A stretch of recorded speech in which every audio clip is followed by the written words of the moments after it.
ಇನ್ನು ಶಿವರಾಜ್ ಕುಮಾರ್ ಅವರ ಜೊತೆ ಅಭಿನಯಿಸಿ ಸಾಕಷ್ಟು ಹೆಸರು ಮಾಡಿದಂಥ ಹಾಗೂ ಶರಣ್ ಅವ್ರ ಜೊತೆನೂ ಕೂಡ ಕಾಣಿಸ್ಕೊಂಡಿದ್ದಂಥ ಅದ್ಭುತವಾದ ನಟಿ, ನಾಯಕಿ ಇದೀಗ ತಮ್ಮ ಪತಿಯಿಂದ ಹತ್ಯೆಗೊಳಗಾಗಿ ಇರುವಂಥದ್ದು.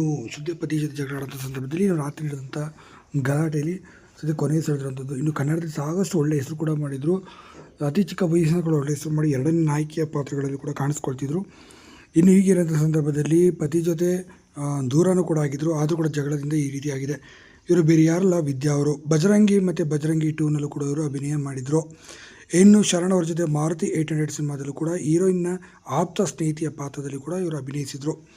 ಇಂಥ ಅದ್ಭುತವಾದ ಪಾತ್ರಗಳನ್ನೇ ಮಾಡ್ತಿದ್ದಂಥ ಈ ನಟಿ ವಿದ್ಯಾ ಅವರು ಪತಿಯ ಜೊತೆ ಜಗಳ ಆಡಿದಂಥ ಪರಿಣಾಮವಾಗಿ ಹಾಗೆಯೇ ರಾತ್ರಿ ಮಾತಿಗೆ ಮಾತು ಬೆಳೆದು ಆತ ಮಚ್ಚಿನಿಂದ ತೆಗೆದು ಹಲ್ಲೆ ಮಾಡಿದ್ದಾನೆ.